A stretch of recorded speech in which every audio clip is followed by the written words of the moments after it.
Hey guys, welcome to the Creative Mastermind Show. This week we have something special for you guys. Alex and I are interviewing Tim Rees, the owner and founder of Rees Atelier in Phoenix, Arizona. This dude is really special. He's almost like a Renaissance man because he's the most knowledgeable I've ever seen in painting techniques, painting materials. And what's incredible about him is he was able to accomplish so much in a relatively short period of time. So we're going to talk about how he's able to find the time and the focus to accomplish all these things. So check it out. Enjoy. Hey guys, welcome to the Creative Mastermind Show. Today, Alex and I are going to interview Tim Rees, which you know from his awesome atelier, Rees Atelier. And lately, I've been looking at you all over the place. You were at the Miami Face Figurative Art Convention. Yeah. How did that go? That's a convention that I just heard about through another podcast recently, and I was very curious about it. How was that? Oh, it was good. It's still new, so they're working out a few of the kinks, but overall it was good. You know, there's a lot of really high-end artists all doing things simultaneously.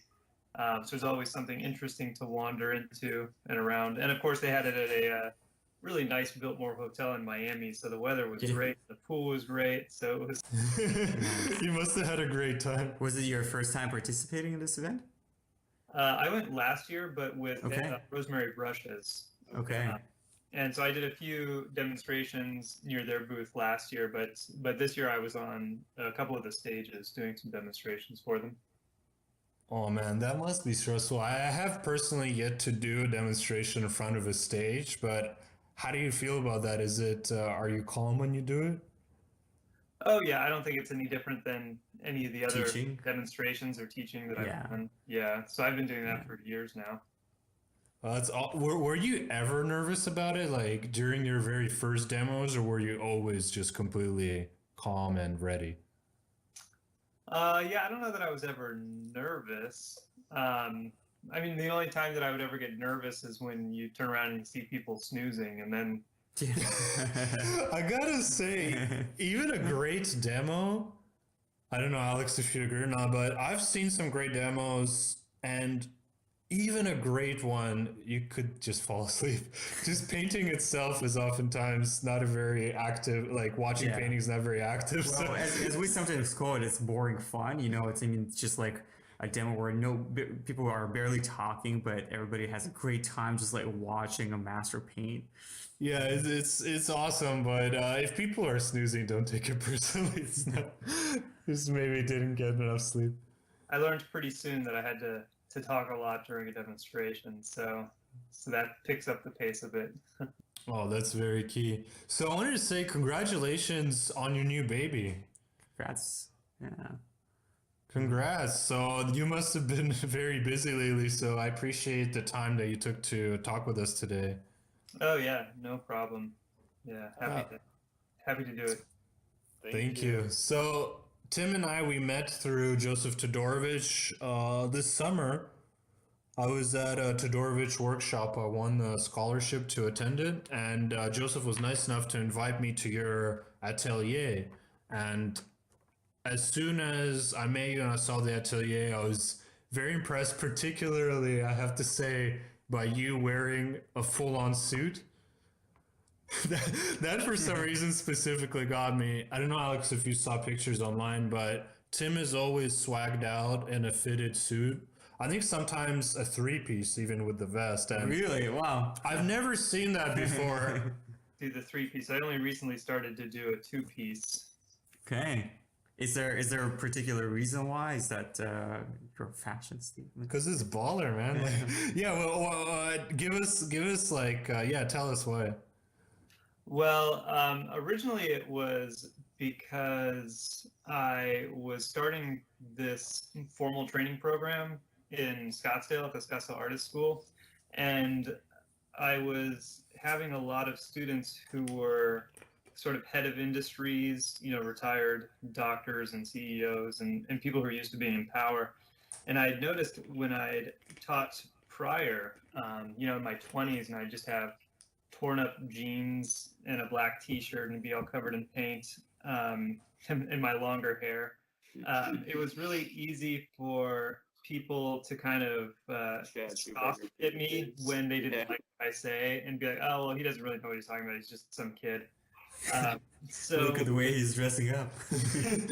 So when I started dressing a little nicer and cleaner, I became, not only did people start to treat me a little differently, but I was also a little more aware, which is what I wanted. I didn't want to be covered in paint always, and I wanted to be able to go into people's houses and paint portraiture on location without getting paint everywhere in somebody's house. And so I needed to just become more aware of everything. So that helps. And now when I put on a suit, it's time to work. So it's even a mindset thing. You just feel like it's one of your ways to get in the zone, so to speak. Yeah.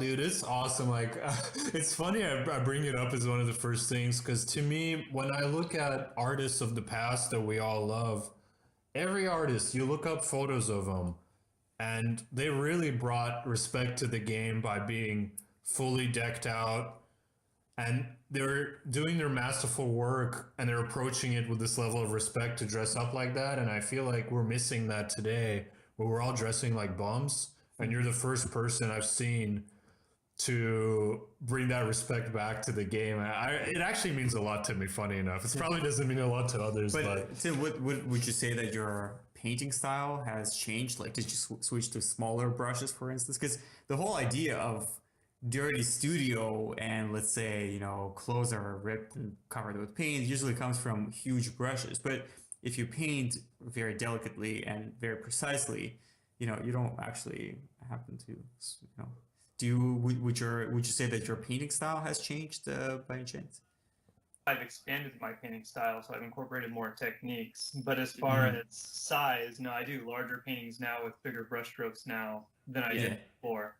And I also paint a lot faster than I did before too. So all those kind of reasons why you would think that you'd be kind of dirty and messy don't really hold true. It's really just a mindfulness sort of idea.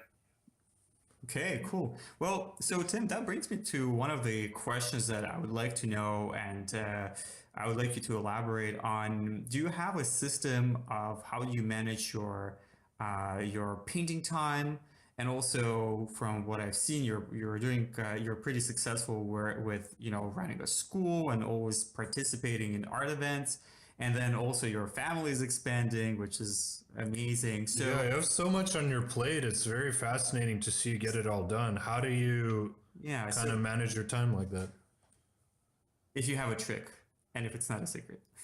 Of all the things, it's actually painting time that's been chopped down the most by everything. When I knew that I wanted to be a professional artist and try to be successful, I was putting in 12 to 14-hour painting days. And then... so this is back in the day. How old were you at the time? Late 20s. Late 20s? So you started in your late 20s? I started painting in my mid-20s, and I was working a full-time job at the hospital for 2 years. Oh, this is very interesting. Actually, I didn't know that about you. I just assumed from the level you're at that you've always been painting. Alex, if you don't mind, if we could go to how Tim's kind of career started and how definitely, and then we'll get back to the school. That would be great to know. Tim, I've realized that we'd love to get to know what. Oh, it's your son. Hello. Well, I wanted to ask you, when you were a kid, so it sounds like you were studying medicine. So does that mean you didn't have an interest in art before? What was art for you when you were a kid? Oh, I did art, but not really anything seriously. I also did a lot of writing. I also played baseball quite a bit. And I also did a lot of academic stuff, just honors classes sort of stuff. And I had never really considered a career in art actually as being anything feasible.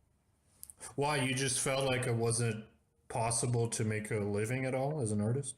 I think it was just that I didn't really know it's something you could do. I'd never seen any real artists, realist artists. Hold on. He's laughing at that. You didn't think you could do it? I can do it. Sorry about that. No worries.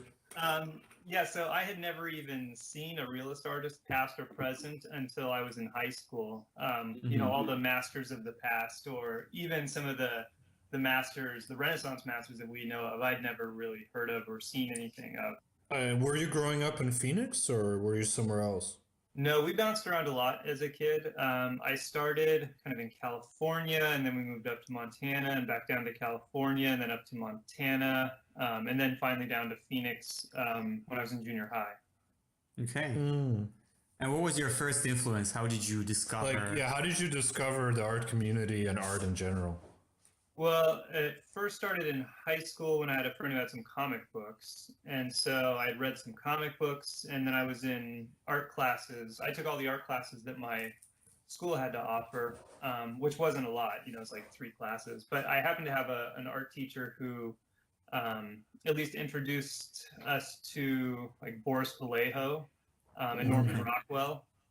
So I had seen a couple of realist artists. And then at that time, I think probably the Renaissance artists as well.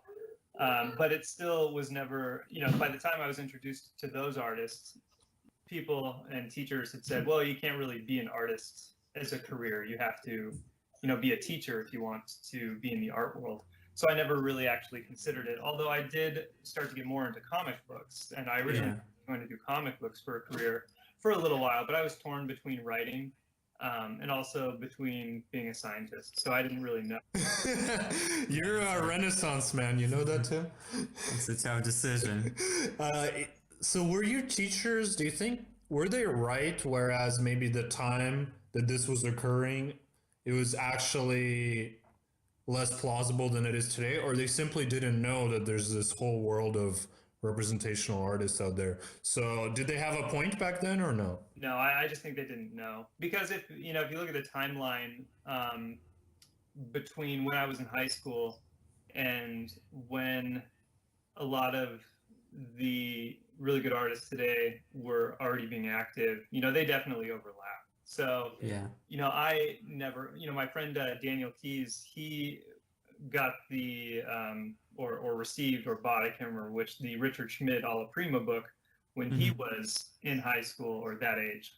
So, that information was around, and the idea of being a representational artist was around. I had just never been exposed to it. My teachers didn't know anything about it.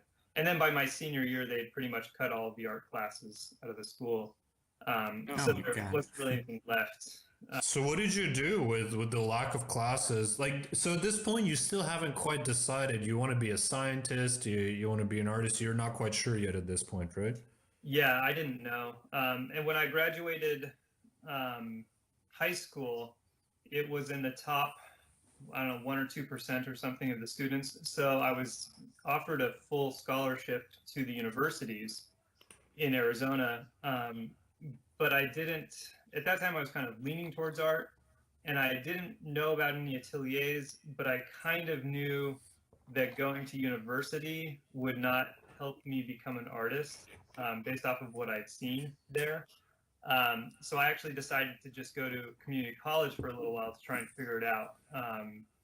And what made you, because that sounds like you made the decision to leave a scientific career behind and to commit to being an artist. So that moment of commitment, what was that for you? What happened? Well, it wasn't even really yet a moment of commitment. I was still kind of testing the waters and just taking general classes at college to try and figure out what I might want. And I had just figured art would probably just be something I did on the side, not as anything that I pursued as a career. So I did happen to somehow hear about an animation school that was open at the time. So maybe 6 months or so after I had graduated high school, I enrolled in this animation college, and my teachers there were actually really cool. They worked on the old Fox animation movies, so like Before Time and AE. And I guess you could relate more to animators than the type of stuff that was taught in fine art schools. So it was more concrete. Yeah, for sure. Yeah, and that first year of animation school, it was all traditional animation. So we were doing drawing, a lot of drawing and Yeah. animation, and then photographing our scenes, and then running it through a tape, and we'd have to turn in Yeah. a project of a 15-second animation describing like a bag of flour and a little. Yeah. Yeah. I can definitely relate to that because when I was doing my college degree, it was the same story. I looked at what was offered at fine arts program, and a lot of it was conceptual. And I just was a kid who liked to draw, so I picked commercial illustration program because at least there it was kind of much more down to earth, and you had to do some kind of a representational drawing, and yeah, so definitely fine arts was kind of like not the. Well, it's a common thread with a lot of artists is they felt like the only place to really learn drawing was to go to illustration or animation. So I feel like we're very lucky now, my baby generation, where we can actually attend fine art ateliers such as Rees Atelier, or I went to Watts Atelier. You went to Water Street, yeah, with Jacob Water Collins. Street? Mm-hmm. Oh, I thought it was called something different. Yeah, so now we have this plethora of options that it sounds like you didn't have. So we're very lucky. I'm thankful for that. Well, another thing is like I don't know about you, Tim, but in my case, so I finished my illustration degree in 2007, and that was the first time. Like it was when YouTube was not developed enough yet. It was before the days of Instagram and the whole social media when it was like as active as today. And so I discovered about the whole atelier system through that article that was published in American Artist magazine, and there was this article comparing two schools, the Florence Academy of Art and the Water Street Atelier, and that just blew my mind away. I was like, "What? That exists? People draw like this? This is like today." Did you have a moment like this? Well, actually, in the story, you haven't discovered an atelier yet. So did you go on to find an atelier? Well, actually, after I'd been at animation school for a year, we switched over to computers, and I hated computers, so I actually dropped out of animation school. I didn't want to go a few more years working on a computer and then just end up at a desk somewhere. So at that point, I had been working at the hospital, and I decided, after working around and with some of the nurses and doctors, that I should probably just go into medicine because I liked the diagnostic aspect of ER, like the problem solving and trying to figure out what was wrong with people. So I for med school, and it was at that time that I picked up a magazine.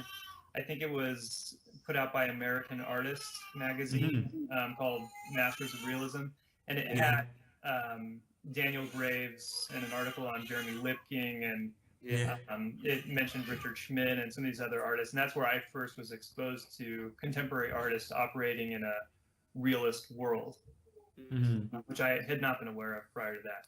So I guess in your case, just like me, we discovered that atelier movement through the magazines, and I mean today with Instagram and all these online presence, it's much easier for kids, to find these amazing schools that are out there and that can teach you exactly what you're looking for. Because what seems to be the traditional way, the recognized way, where you just like apply to university and you go to get, you go there to get a degree because you like drawing, and then you end up with a degree and zero skill. So well, people are waking up to that, and that's why.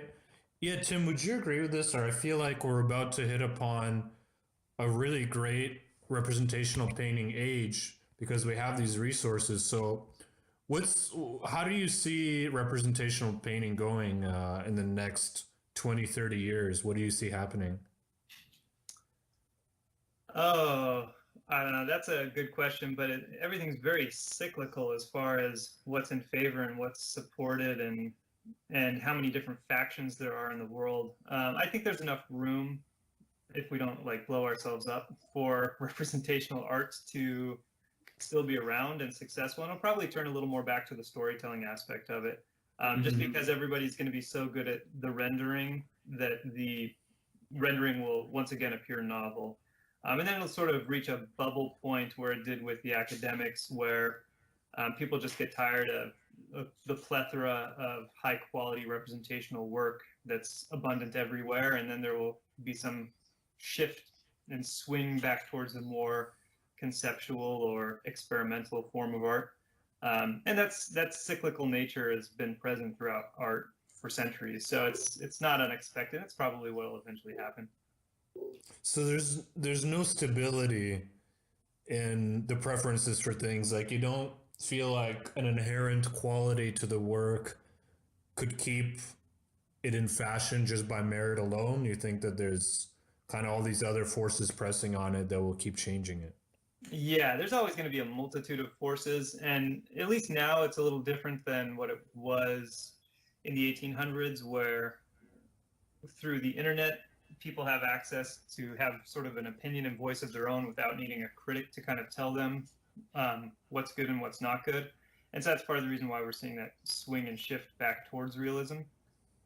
But, you know, it's sort of a commodities thing right now. It's much more rare now, and that rareness makes it beautiful. Yeah. It's not like it was, 150 years ago, where, when we walk into a museum now, we see countless masterworks by people we've never even heard of around every corner. It's a little more rare now, and I think, as we sort of re-establish the realism schools, and that's going to be more and more prominent everywhere, there is a chance that it could reach that sort of level again. But, just as easily there will be people to support those artists willing to commit themselves, as long as their work says something interesting and meaningful. And I think that's what's always going to rise an artwork up to kind of a level of being worthy of being saved and worthy of being promoted and being, sort of safe in any economic downturns that may happen in the future. So that's a good point. So you're saying that a lot of the value of artworks is going to rest on the idea and the concept and the meaning behind it, which is something that, at least the atelier that I went to, they don't spend a whole lot of time teaching us that, because at an atelier you learn the skills. So I'm wondering, is that something you bring into your atelier, or you let the students find themselves kind of on their own? It's something that I mention, and something that I try to help them cultivate as they start to increase their skill level. It's not something I press them for early on, when they're just trying to learn the basics. But, we do go over composition courses, and we talk about the meaning behind works and how to shift opinions and view of work and mood of work. And also I try to get them to align themselves with artists that they prefer, in both technique as well as sort of the message they have to say. I noticed that that's actually one of the great things. Is I noticed in your book that I got the classical painting course. You kind of run us through the program you have at the school, and what's different about it is, instead of telling us what artists to copy, you let the students take the artists they feel closest to, and then you guide them to help them work out that artists that they prefer. And I find that very, very special. And speaking of which, I'm actually curious: are there artists that you like in particular? Like, who inspired you back in the day? It changes, with time. But are there artists that you admire, or is there like a movement of art that particularly attracts you? Well, the artist that I think probably got me into it was Jeremy Lipking. And then he was kind of the gateway artist to this whole other, new generation of artists. I was introduced to Richard Schmid, and then found the work of Casey Baugh and Dan Keyes, and then eventually, Cesar Santos and Rose Franson and Scott Burdick and Sue Lyon, and all these other amazing artists. And the interesting thing is when I started to meet all of them, I liked them even more than when I had just seen their work, because they tend to be fascinating, intelligent people, and filled with great ideas and great concepts. And it becomes clear that their work is great not just because of their technical aptitude, but because of all these other elements of their intellect that they're putting into it as well. Yeah, absolutely. I mean, that's something that, like you say, over the long term, once our rendering and technical abilities are going to be dime a dozen, it's going to be our ideas that push us to the next level. So that means a lot. Actually, I'm going to make a note for myself to develop that, because at the atelier that I went to, they don't teach you that, and you're on your own to figure that out. So that's very interesting. So what's it like to have your atelier in your studio that I was lucky enough to have a look at? It's actually in the school. So how are you able to focus in your studio on your work with all the students around and all the stuff that needs to get done? How do you focus? Well, I've always tried to, ever since I was working those long days, doing the like 14-hour days, I would try to compartmentalize my days into 3 or 4 hour chunks. And I found I'd get more done when I would do that. So it might be 3 hours on one painting, and then 3 hours on another painting, and then 3 hours on bridgman drawings, and then 3 hours on like prepping canvases and getting ready for next projects or something like that. And then I'd have a 15-minute or 20 or 30-minute break in between each chunk so that I could sort of rest and recoup and get ready for what I was going to do next. So you actually wrote the schedule out and you adhered to it, like you had a specific schedule. You didn't just keep it in your mind, you wrote it out? I didn't write it out, but I would know when 3 hours is up, it was time to move on to the next project, and then I would go do something else. And then it would only be a rare occurrence if I had to deviate from that for a particular reason, like I really needed to finish a painting, or I have 120 panels that need a next coat of primer that has to be done today so that I could paint on it by a certain date. So in those cases, I would deviate from it. But for the most part, I would find myself most fresh and vibrant if I stuck to a limited 3 or 4 hour block. And your students, they get to see you paint while you're working on your pieces? And if they come in early enough, because painting hours right now are 5 a.m. to 8 a.m. Okay. Whoa. So you're waking up at 4 a.m. or even before? Yeah, so I get up at 4 a.m. and head to the studio, and that gives me 3 hours of uninterrupted time. And students can come and watch me paint or be around me while I paint at that time if they want. And you don't mind that? You don't mind the presence of other people while you're working on your works? Do you find that it distracts you, or you actually don't mind? No, I don't really mind. For the most part, as long as I'm not having to like stop and turn around and have a detailed conversation explaining something. Of course. Yeah. And what about I mean, what about the times when you work from models? I would imagine you don't torture your models at 5 a.m. Oh no, so I do 5 a.m. to 8 a.m. in my studio, and then we have 8 a.m. to about noon, I think, where there's block time, and students work on their casts or still life or barred plate, or if they're working from reference photos or master copies or something. And so I have all the full-time students there for that, and then occasionally there's some part-time students there because they only come usually once or twice a week, and depending on how many part-time students are in at that time, I may be able to get some more of my own work done, because the full-time students need a lot less interaction because they're there every day. So I'll check on them maybe once an hour and see if they need anything. And then the full-time students, they need a lot more. So if I have 3 or 4 part-time students along with all the full-time students, I may not get any more painting done that day. So I'll just not even attempt it, and I'll just make my rounds. And do you teach 5 days a week? And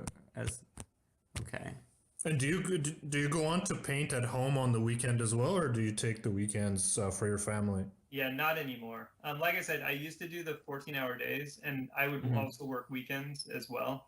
When it was just me and my wife, we would just hang out all day, and I would paint and draw, and that's it. That's all we did.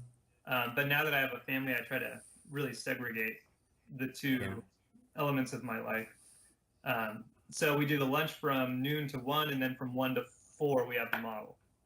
And so That's an amazing place to be for a student. Like the community there. I was only there for 1 day, but I felt like there's such a strong community. They're really just fully immersed in the environment. It actually made me very happy to see that things like that are available.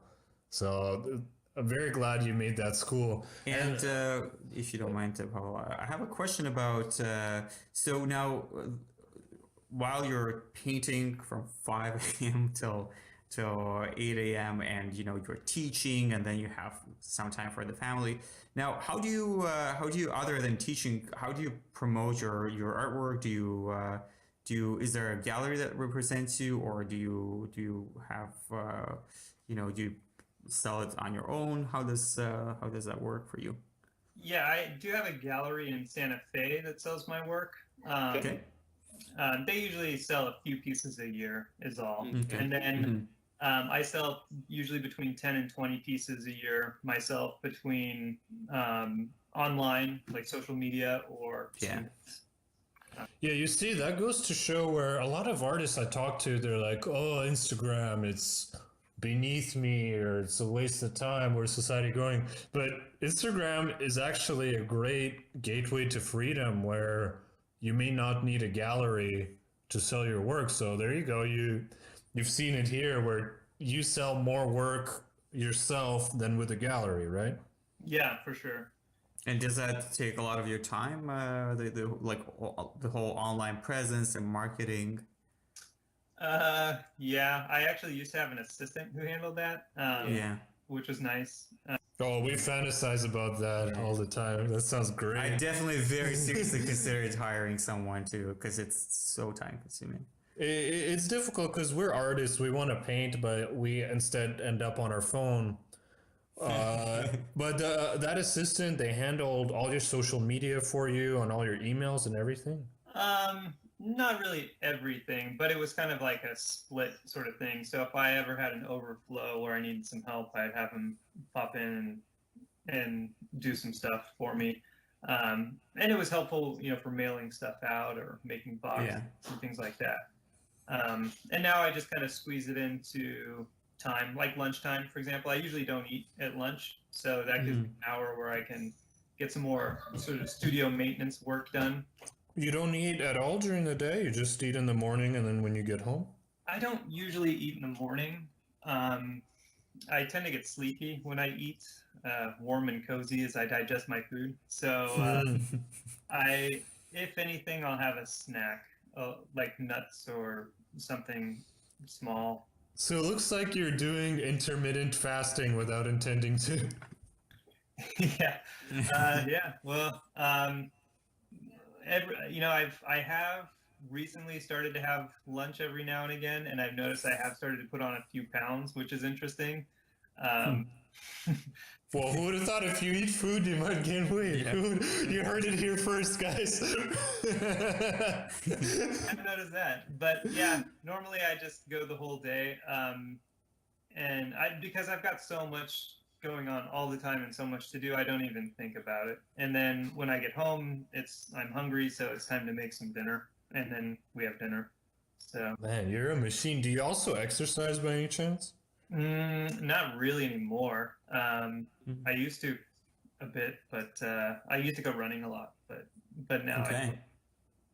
Well, this is a lot on your plate, so I can see why. But I wanted to know, back in the days of 14 to 15 hours, those are the kind of days from an artist's career that really inspire me.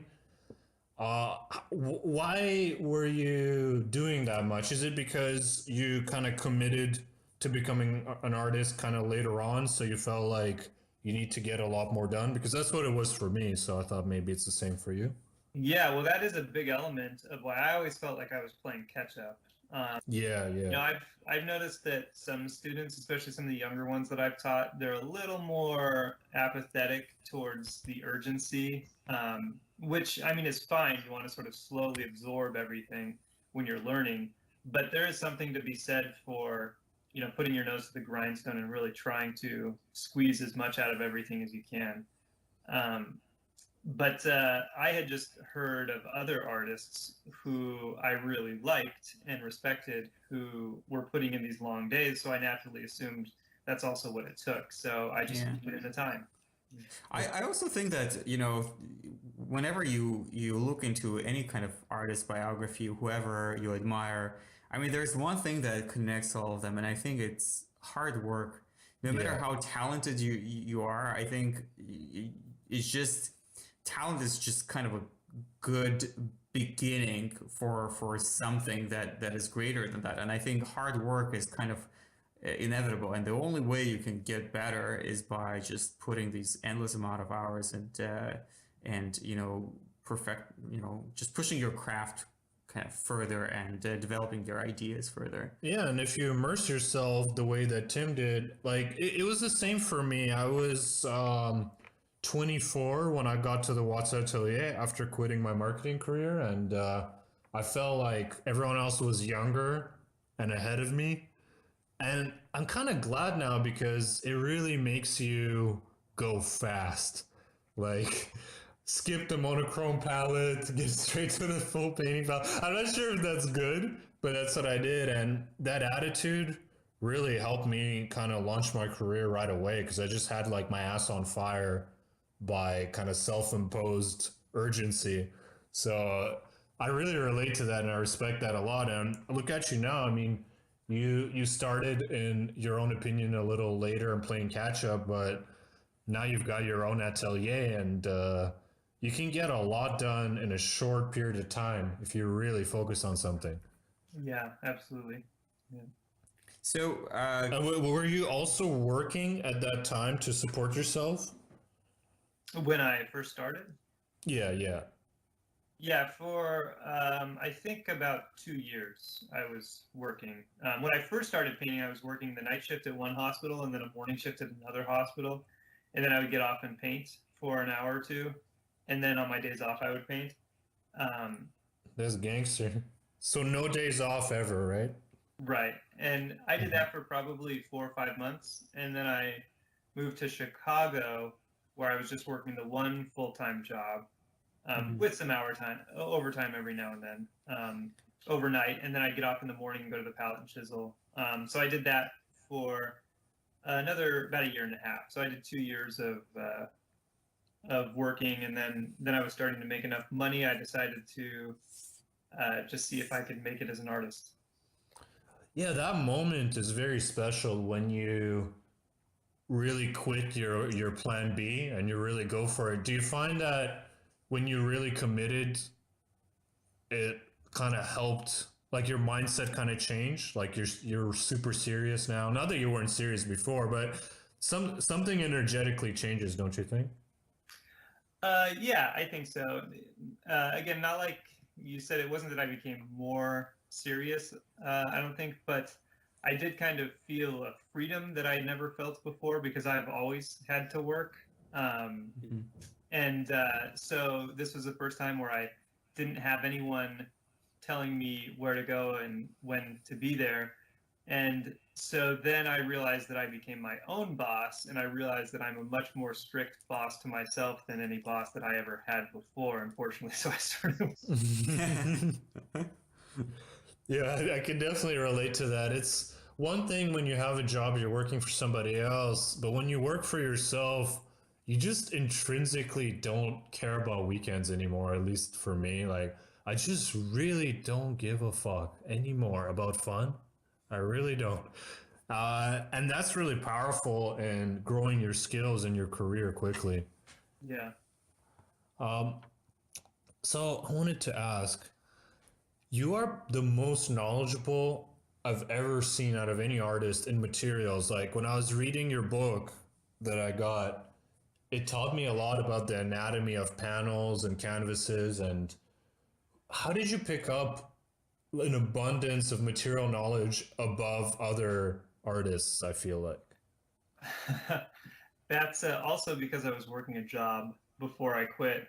So I had downtime at the hospital, or my last hospital job, I was actually I did insurance bill analysis, and so I'd be like calling insurance companies and talking to them. And while I was on hold or waiting to get through the menus, I would pull up materials websites and be reading about artist materials. And there was a really great one at the time called Amein, AMEIN.org. And I don't believe it's online anymore. I think they discontinued it. But it was a forum, a website and a forum that was moderated by art conservators, where people could ask questions, and then the conservators would come back and answer them. So you get really good information on a lot of material stuff. And so I was reading through a lot of that. I read the Ralph Mayer book, and then I eventually got the Mark Gottsagen book, which I believe he was one of the people running that Amein website. And so he sort of condensed all that information and packaged it into a nice book. And so that was the beginnings of the brunt of my knowledge. And then, you know, you'll always eventually run into other artists or suppliers. Really, the suppliers are great because they'll give you so much great information. They're a wealth of knowledge that, you know, if you're really interested in materials, it's, you know, like talking shop. You know, Michael Harding, for example, he's a great paint maker from Wales, and he I love his paint. Not everything there is to know about his paint and the colors and where they're sourced and how they behave. So it's really enjoyable to talk to him and find out about the history and how to make paint and what goes into it and all that chemical aspect of it. So I think it's just a genuine interest in it for me, which has led to a lot of knowledge. And then I've just been able to apply that because it happens to be my trade. Yeah. Well, one of the things that I've got to say I really admire with you is that you don't waste your time at all. Every second, even that, you milked every single second. From the very beginning, you've been kind of talking about your schedule and how you approach your day, and now you're talking about, you know, how you just got this pretty much a whole chunk of very useful knowledge just by, you know, while waiting for an answer. It's like Tim didn't have time, but he created time. Like he had zero of it, but he just made it. It's just in those in-between seconds. And now while the rest of you suckers sleep. Yeah, while everyone else is like having fun. And now I think you're the most knowledgeable person that I personally know when it comes to this. And I gotta say, I don't enjoy learning about it because the more I learn about it, the more I realize like any canvas panel I make or anything I do to create a surface is in some way fugitive or not. I was just so terrified. Like after meeting you, my like paranoia levels got so high. Like it sounds the only way that we can make a non-fugitive painting surface, for what I learned from you, is to apply it to an aluminum panel. Is that true? I wouldn't call it non-fugitive, but I would call it the surface. There is no chance anything you make will explode within seconds. It's okay, but you're not going to be around for that time, I guess. But it's something to aspire to paint on these aluminum panels. It's something I really look forward to. And in the meanwhile, what I learned from you is that making the correct panels seemed kind of challenging to get the acid-free materials. So what I do in the meanwhile for big client paintings is I stretch them, and then later the client will have the option to apply it to an aluminum panel themselves, or a museum will, if I ever deserve to be in a museum. What do you think about that strategy? Like have your commission stretched right now, and then they'll, if it is important enough, they'll figure it out later? I think that's pretty much the reasoning behind most artists. You know, as long as you're doing a decent job stretching it using good materials, then I think you're off the hook as far as its longevity past that. And then it would be up to the client. For the most part, you just want to do your best with what you can access in the beginning. And then, of course, if it's a commission, then they obviously care enough about it that if they want, they can access a conservator or somebody who can mount it to a panel. And are you so knowledgeable about this because do you care about the legacy of your work, where it ends up, how long it exists, and how many people and where do they see it? Like, do you find it important? Yeah, I like to assume that every one of my paintings will end up in a museum someday. So Mm-hmm. less work for the conservators down the road. But if you at least treat every painting that you're doing with that sort of mindset, that it's never practiced, that this is going to be something meaningful in the end, then there's a lot of care that goes into it, from the creation or where you buy the panel from, even to actually painting it. It's never just a painting to paint or just a quick thing or a study. It's always something that's very, very meaningful. And I think that Cool. helps you progress a little further, also faster. Cool. Tim, I wanted to ask you about your current work. Is there, because from what I've seen, you have a lot of, from what I've seen, you have a lot of figurative or portrait or portraiture. Is there, how did you, end up doing, work that is based around kind of the subject matter that you're exploring? And another thing that I would like to know is there some kind of a specific theme that you're trying to explore in your work, or what's your kind of a goal that you're trying to achieve right now in your work? Well, that shifts a little bit as time goes on. But originally, I had just always been intrigued by figurative paintings, especially, like I said, those of Jeremy and Richard. Yeah. Really liked how those came together. And I wanted, basically, when I started, I didn't have any money, so I figured it would be cheaper to learn how to paint one of them than buy one of them. And so that's how I kind of started. Yeah. So that sort of guided a lot of my work. Like, I had, when I was in Chicago at the Palette and Chisel, I had a big binder full of magazine clippings of all the artists who I liked, sort of as like a reference tool. From Joseph Todorovich to Casey Baugh to Richard Schmidt and Jeremy Lipking and all these other guys. And whenever they would pose the model up there, I would kind of flip through this binder and see when it had been kind of done before, because pretty much a model sitting in a chair or lying on a couch is been recycled, countless times. So if you can find a painting of it, then you sort of have a guideline on how to paint that painting.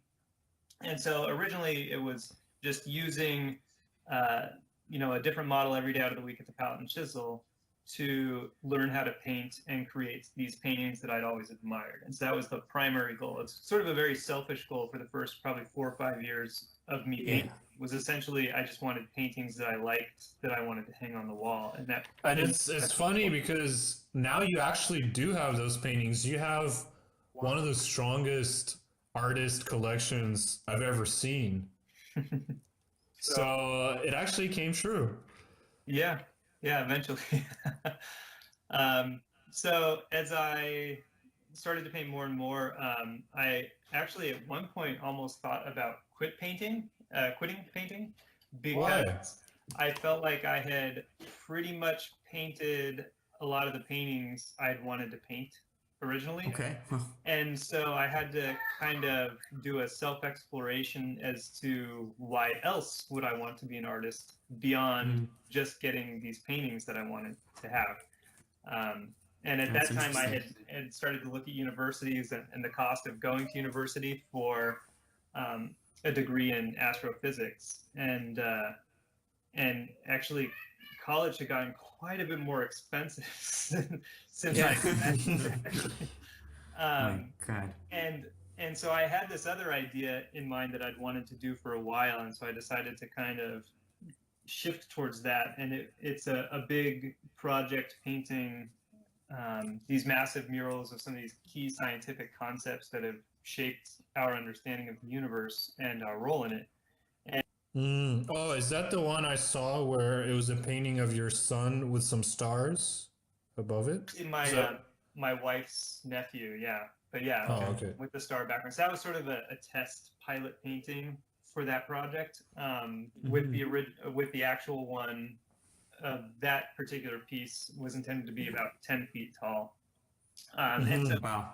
so I was going to have 7 to 10 of these large paintings, which was the reason why I wanted a warehouse for a studio.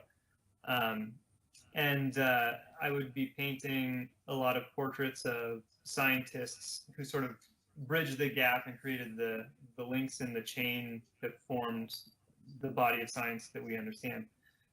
So that was sort of my big thing that was keeping me going for a little while. And then the academy and the atelier program started to envelop me, and so that sort of was my primary thing for a while. And then we grew our family more. My son started to grow, and now we have our daughter. And my interest is actually right now sort of shifted on some of these scenes and references that I've collected over the last couple of years of my wife with our son and my wife with our daughter, and wanting to put a few more of those paintings out, maybe 6 to 10 of those, and then I'll sort of maybe shift back towards the direction of the science paintings that I was wanting to do.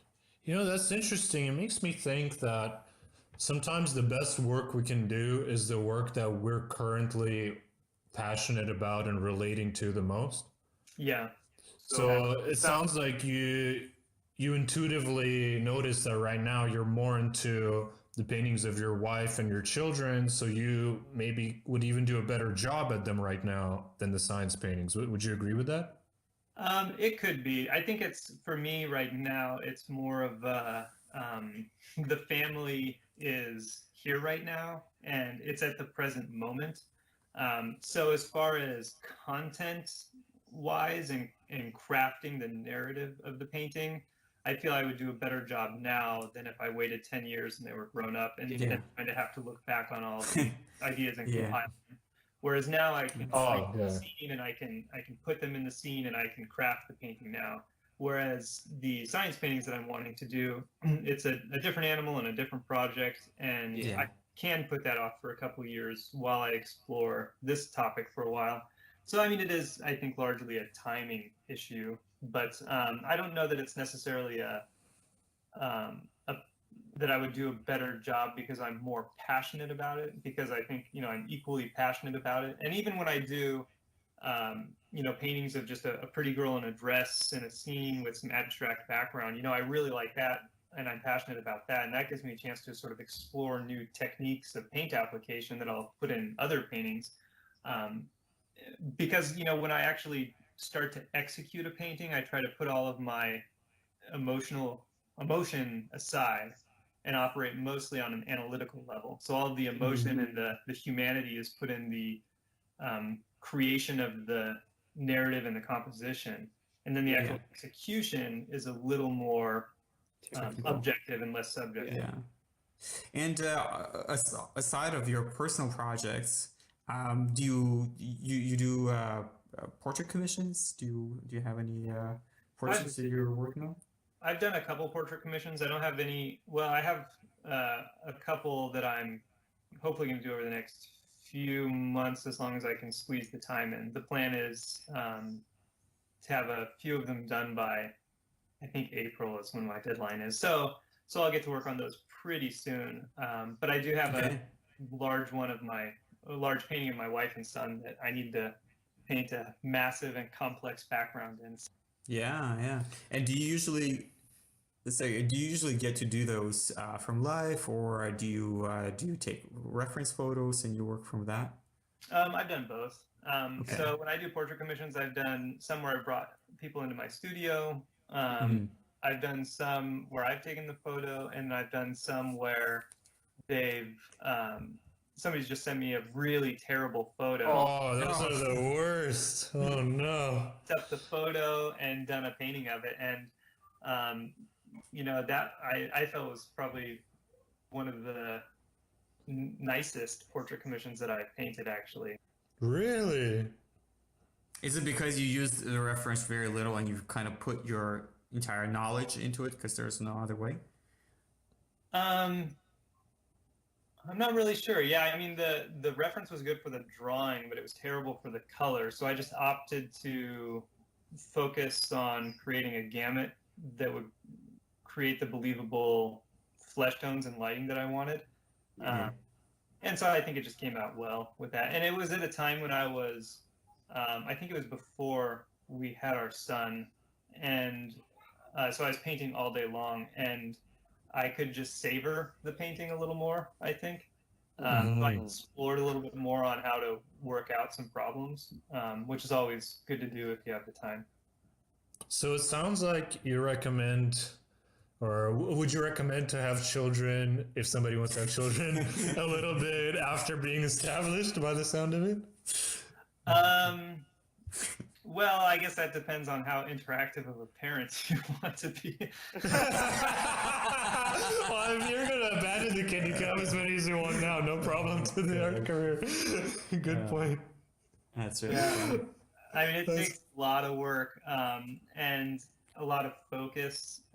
Some people can, and kids are different. Some kids can behave really well on their own and need only a little input. Some kids need a lot of attention.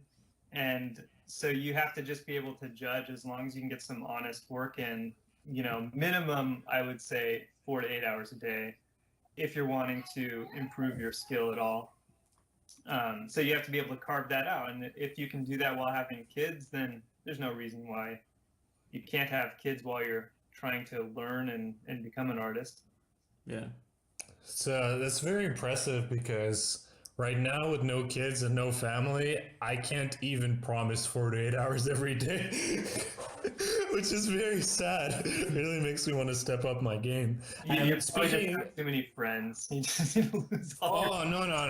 Actually, I stopped doing that. I used to have, back when I was in marketing, I used to have like 40 good friends and like at least 10 really, really good friends.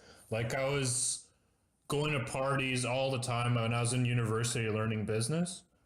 I just had no work ethic, like way too many friends, always having fun. And it's only when I quit my marketing job and shit got real that I was like, oh man, are all these friends bringing me forward, or are they contributing to the mission here or not?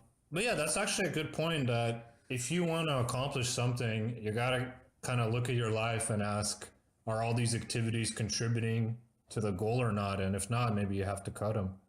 Yeah. I mean, the time is the most valuable resource that you have, especially while you're trying to learn something. Exactly, especially hearing your ways and tricks how to maximize the time. For example, when you're on the phone, well, on hold, learning about materials. That's very great. Impressive. That's really, really great. I wanted to ask about you and Joseph were both in the Boston figure painting competition. Joseph Todorovich, that's right. And I was actually there at that school this summer too, because I was doing a client portrait, and the school was great. The guy leading that workshop, he was in the competition too. And I was wondering, what's it like being in this kind of athlete-like competition? Because often for me, one of the things that art was missing was the athletic competition sense that I love so much, where we're all kind of like friendly towards each other. And I wanted like just a battle where we go at it and you just lose or you win, And I feel like this figure painting competition was almost my vision for that. Can you tell us about it? I don't know if it was that intense. Like you guys didn't fight and like covered in blood, like rip Joseph's canvas, jeopardize his paints, switch out his terp for something else. Right. Yeah, my students were trying to give me some tips on how to sabotage everybody before we went out. It was really great painting with, such high-level artists all together in one room for a week. So that was really fun, I think. And I happened to be painting next to my good artist friend, Ricky Mujica. He was a student of Max Ginsburg back in the day. And he was an illustrator for years and years, a great painter. And him and I were some of the only ones who weren't wearing headphones while we were working. So it was pretty much us two talking back and forth a week and making jokes. And so that was really, really fun. And everybody else kind of had a really, really serious note going into it. And I think throughout it. And it was fun overall. But you were chilling. You weren't nervous. You weren't outcome dependent, or everybody had such different styles and kind of visions for the way their work shapes up that it was sort of like comparing apples and oranges. Um, Yeah, that's the shame is there's no championship that we can objectively win. right. Yeah. You really have to be very specific on what it is the judging would be based on to have an outcome like that. And they kind of had implied that the competition was going to be have a qualifier that those strict requirements needed to be met before it could be critiqued on sort of the aesthetic or composition level or idea level. But then they sort of came through about halfway through and said, well, the judges can just kind of pick whatever they want. So at that point, it was kind of just a shot in the dark. So there's no point getting too hung up on it. So how did it work? Because I heard that you were given the master painting that will serve as inspiration for the model pose, and then you are responsible for creating a narrative. And did they tell you the topic that it has to be about? No, but they said that it had to be a narrative that was tied to or related to or could be understood by today's generation or something like that. So it had to be understood by people of now, basically, as opposed to people back then. So yeah, it was a Jerome painting of a slave girl with her arm up over her face. And then they did tell us it was going to be a male. And I thought that was supposed to be a surprise. That would have been a funny surprise. Yeah, I think they did want us to be able to plan it, which was helpful because I had planned my narrative based on the fact that it was a male and not a female, which I would have done a different concept. So your piece is called Three Wise Apes Disillusions, and you used gold leaf on it, which nobody else did. Actually, I think one other artist did use gold leaf, the gal who won first place. Oh, there's gold. Oh, yeah, on the. Yeah, I'm not sure what it is. Doesn't have it. Like a snake in the background, I think it was. Oh, yeah, no, I see it. There's like a circle. Yeah, that's true. So, can you tell us about your piece about the narrative, the Three Wise Apes? Well, the idea had been that I was going to do a gold leaf atlas in the back, and that atlas would be flaking and crumbling and falling off, and that the world is sort of falling apart behind this young Western male, basically, who is covering his eyes and to be blind to the fact that the world is falling apart, and thus becoming part of the statue of see no evil, hear no evil, do no evil. And so his feet are starting to turn into the same material as the statue of the apes beside him. And he represents the see no evil part of the trifecta. Right, yeah. And that's kind of the idea of, if we don't stand up to some of the stuff that's been getting worse and worse in the world right now, that eventually the world will completely crumble. And did you have a chance to explain that to the judges, or is it their interpretation? After they passed out the awards, they allowed us to come up and explain our idea. Oh, so but the judging was just based on what they took out of Technical it. execution, I guess. Yeah. So, the more they discussed a piece, the more they liked a piece. But it turned out that, we were allowed to put titles in, which they had originally told us we weren't. So we had really thought that, at least a few of us had really thought that the narrative aspect of the work, the visual aspect of the work, had to be able to describe what was happening in the piece to the viewer without any additional prompting, and that the quality with which we were able to describe that would sort of be weighed as part of the judging. But then again, halfway through, they told us we could put in titles, and so then when you can throw a title on something, it sort of loosens up the ability to let a lot of imagery take on a lot of different meaning. Yeah, it seems like you had a lot on your plate, a lot of different considerations. I kind of wish there was a competition that's very objective and just solely based on one factor, where the winner is the winner and is better than everyone else and is just athletic fact. Like this has been one of my But dreams in art. at the same time, there is, because it's not like a figure drawing competition where you just need to draw directly, but rather you have a concept to explore and pretty much make a painting, not a study.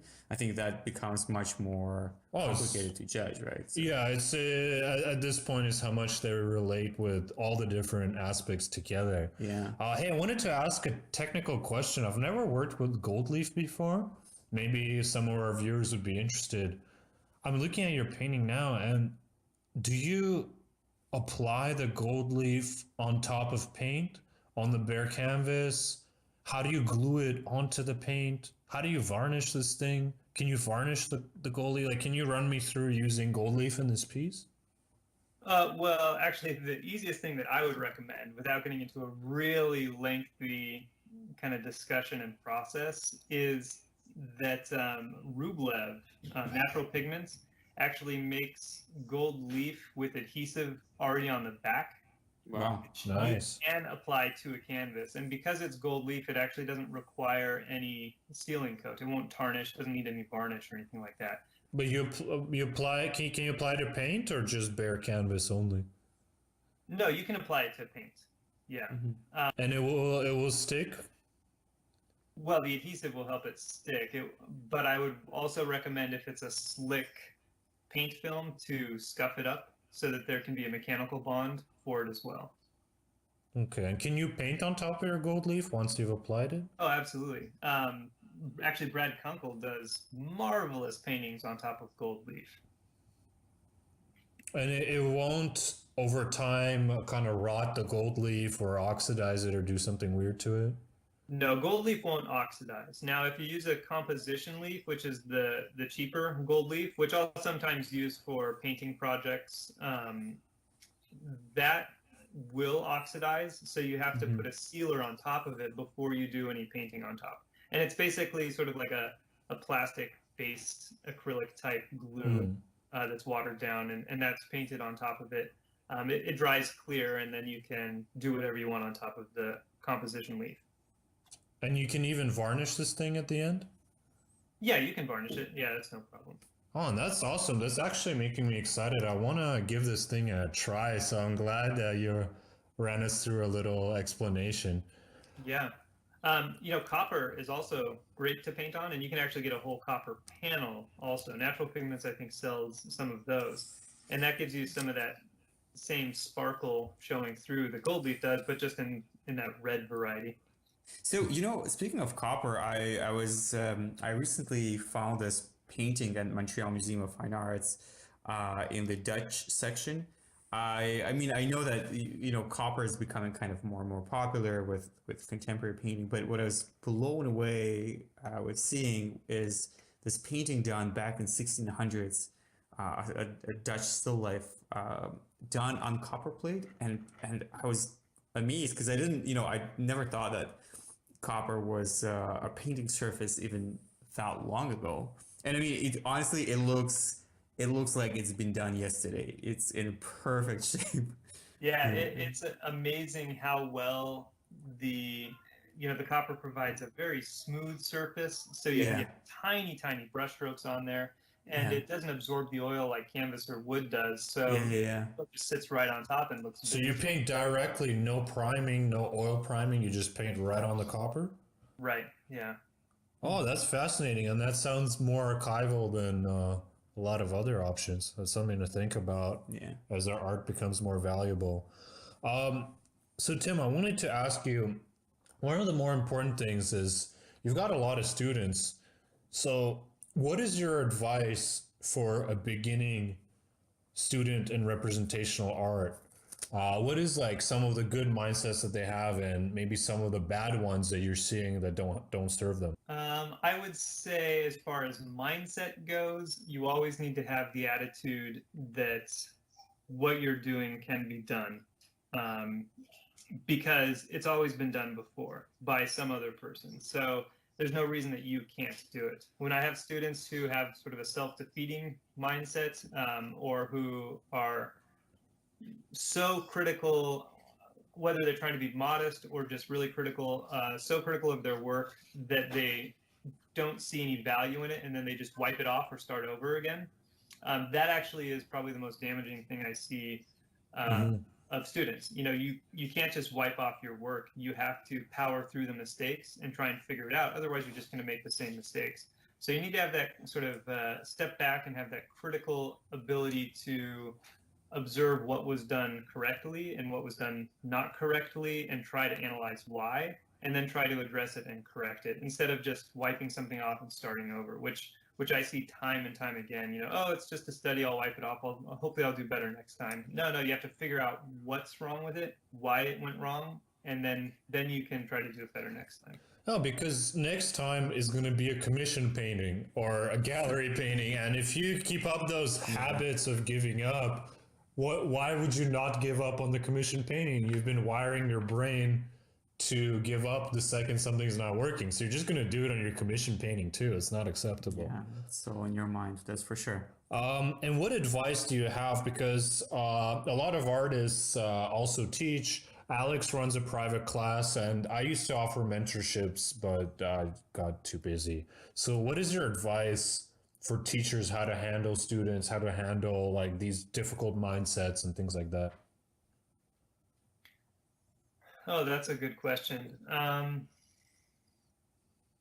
Yeah, I'm not really sure how I could answer that in a brief statement, because I try to just understand and do a little bit of trial and error with people to sort of figure out what they respond to, because pretty soon you realize everybody doesn't respond to the same thing. And I think that's why you'll encounter people who drop out of ateliers more frequently, and just a few people stick in. The few people that stick in are those that have the same attitude and mindset and sort of problem-solving logic as the people running the atelier. Whereas somebody else may be very intelligent and very skilled, but not stick in because they're not getting the sort of answers or descriptions that they require. So as a successful teacher, you have to be able to describe how to do things and why in a lot of variety of ways that can be digested and understood by people from all types of backgrounds. And this may be something like being very firm and harsh with somebody, to being very gentle and understanding, to being able to explain it in 3 different ways with different metaphors. But you have to kind of tackle a problem from multiple dimensions to be able to help somebody really absorb the knowledge without getting frustrated. So you're getting to know each student, and you're kind of identifying what type of feedback they work with. Like, I've noticed a lot of people, they get powered up from positive reinforcement. And some people like me, negative reinforcement. Like if I did something bad or I failed at something, and you tell me, oh, you're a piece of shit, you're garbage, go kill yourself. That really works on me. It's perfect. Like fucking turn my palate upside down, like pour the Gamsol on my head. Like in that movie Whiplash that you should watch. I told you about it. Yeah. Let me know when you watch it. It's amazing, but not everybody responds to that. And you're talking about identifying different personalities of each student. Yeah, That's and tough. yeah, there's some students who I know the best way to give them a critique is to walk up and look at their drawing and then look at them and then shake my head and then walk to the next person. Oh, that would get me, dude. That would work. But yeah, everybody's different. And you just have to be able to identify that, especially if you're wanting to create a more lasting relationship with a student and really help them power to the next level. But I think, the fact that your students get a chance to see you work, and unlike, let's say, university class where, you're not always even picking your teacher, you just pick a class. In your case, students come to you because they admire you as an artist, and whether they succeed or not, they come to you because they're curious about learning about knowing more of a technical side of painting, and just having you next to them is kind of like it's a motivator itself, because they always can compare to your work, and they know that you actually know what you're talking about. So yeah. Do you ever feel like after they've been there for a while, is actually a good time for them to leave and to not be inspired by you? Well, I would hope that they would never stop being inspired by me. Well, we hate Tim now. No, but I meant like to kind of go off on their own and maybe find some ideas contrary to yours, or what do you think about that? Well, the interesting thing about that is that there aren't really ideas contrary to my own, because I present sort of a fair and balanced presentation of all these different ideas. So Scientific guy that you are, of course. right, I can't. I know a lot of artists who will argue the one way of doing things, but I, in good conscience, would not be able to do that to my students. So I'll present them with the pros and cons. So they'll come up to me all the time and they'll say, like, well, why can't I do this way? Because this artist does it this way and this artist does it this way. And then I'll say, well, because the way you're working, this and this and this happens. And if you decide to do this, you'll just have to sacrifice over here, this and this, to be able to achieve what you want. So then they have like a fair and balanced way to sort of navigate through all the complexities of how different techniques and materials and styles and working habits interrelate to one another. So you really cultivate their own personality, and you give them the options, and they can be free to choose who they want to be. So right, and the hope would be that they're in fact, specializing a lot more than I am currently. When I started working, I really specialized in trying to do one way of doing things really, really, really, really well. And then when I felt really comfortable and had sort of established myself as an artist in a gallery producing a certain type of work, then I started to learn all these other different methods. So I'm trying to really force them to specialize in one area, and it may be that some of them eventually grow to be superior in ways of doing some techniques than I am, because I'm specialized in my own technique, and then I diversify into other techniques as well. But I don't cultivate everybody in my own technique. I'm letting them specialize in my sort of secondary ways of doing things. And so it could be that they will eventually grow and surpass my ability to do things in a certain way. And that would be the hope, because if they don't, then it means I'm not cultivating them well enough.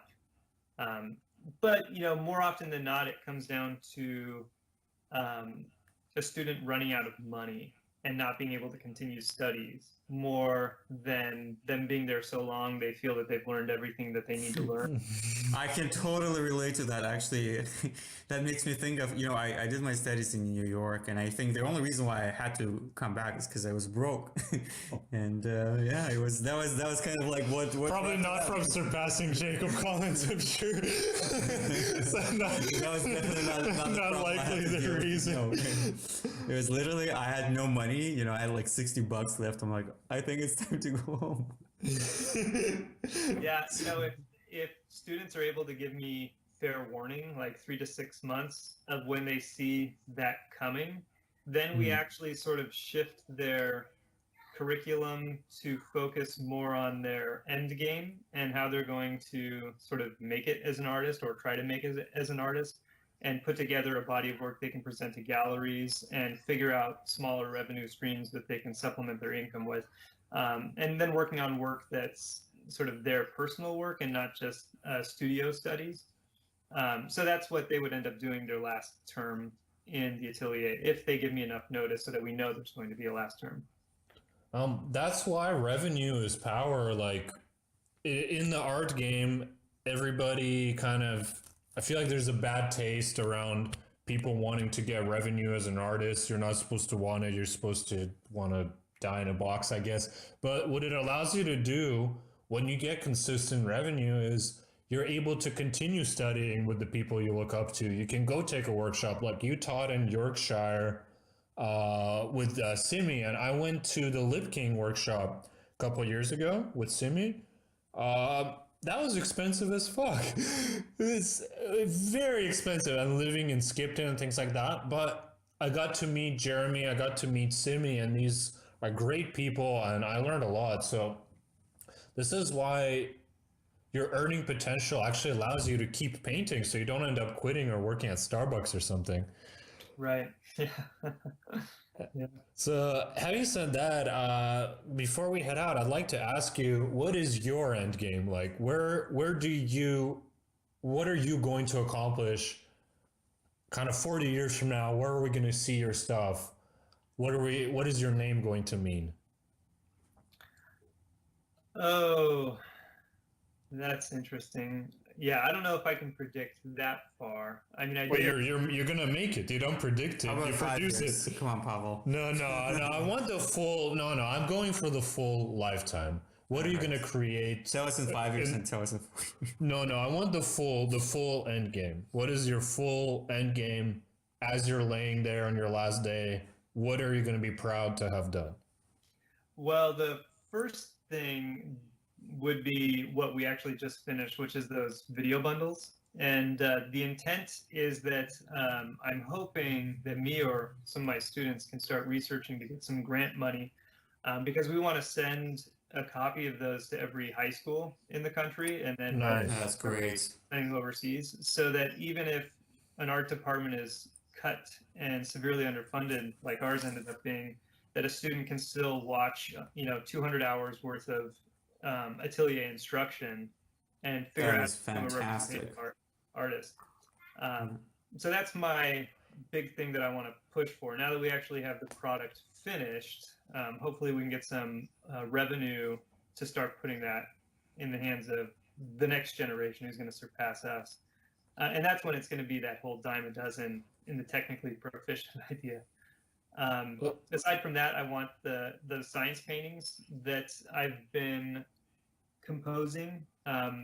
My idea is that they're going to travel between art museums and science museums, and have sort of a joint impact to get people interconnected between art and science, and sort of have an influence or an inspiration on the level that Carl Sagan's Cosmos, when he first put that out, that was the best-selling science book, in the late 80s when he came out with that. And then the television show also was very influential to a lot of people, and myself included. Yeah, I love that show. It's a great one.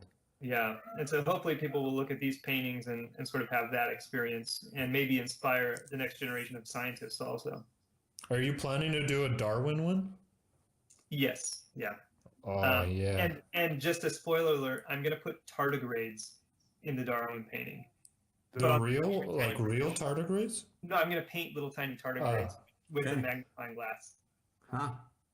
That's amazing. I can't wait. That's a great legacy to leave. So you're going to help the entire public art education in the United States move forward into atelier training. That's awesome. Yeah. You see, that's why I wanted to ask lifetime goals, because these things, they take longer than 5 years, and I want to hear the overall hoping mission. to get all that done by the time I was 40. But we'll see. Other than that, nothing yet on the docket. But Okay, we'll call you back when you're 40, and we'll see that you finished it, and we'll get the next mission. So before we wrap up, would you mind telling our audience where can they view your work? If there is, so you have a website. Where can, let's say, people who are curious about your teaching find more information about it? The majority of my work is on my website at Rees Fine Art. So it's REES fineart.com. And then the gallery that shows me currently is McClary Fine Art in Santa Fe. And they have they mostly show my pretty girls in dresses. But if you want to see the full scope of my work, you need to go to my website. And then for the atelier, it's reesatelier.com. And on your website, we can actually buy your studies, your demos, and we can buy your video bundles, and we can order all your workshops. Yeah, when I have them, but I don't think I'm scheduled for any next year. Although, you know, I should mention too, because people ask me about workshops all the time or studying personally, the way we do the part-time in the atelier is that the student buys a block of what's 23-hour sessions, which would equate also to 10 full days in the atelier. So for the price of the tuition that's on the website for the part-time, a student could buy that and then just come for 2 weeks to the atelier and just do like a 2-week immersive training and sort of pick the direction that they want it to be instead of going to a workshop that has a set formal topic for. That's very convenient. That kind of allows them to go. Maybe their school has a break. That's very flexible. And guys, I'm telling you, this book, Classical Painting course that I got, has taught me a lot. And the video bundles, I don't have them personally, but from knowing Tim, if you can't get to Tim's atelier and you don't have a great atelier around where you live, this video bundle can really change your life. Like I'm telling you, this is the sort of resources that Tim didn't have when he was young. So please take advantage of these things. They're going to help you out in the long term. Yeah. All right. Well, thank you so much for your time, Tim. It was great meeting you, although not in person, but through the Skype call. But hopefully we'll meet in person sometime soon. And thank you so much for your time. It was great chatting with you. Great to know about your tricks about how to become a successful Tricks, artist. work really hard. How Tim tricked the art world by working always. Stop Tricky sleeping. Tim. That's enough. Yeah. Thank you so much, Tim. It was awesome talking to you. You're a real boss, suited up, so knowledgeable, and it's great to have people like you in the art world. I really appreciate our talk, and I look forward until the next time we meet. If I'm ever in Phoenix, I'll drop by if you're there. And if you're ever in Montreal, which you have no reason to be ever, Why? What about visiting us? I think the best reason for Montreal is to visit us. Then you know who to call. We'll be here to welcome you. So thank you so much, Tim. Awesome. Yeah, you're absolutely All welcome. right. Have a great day, Tim. Thank you so much.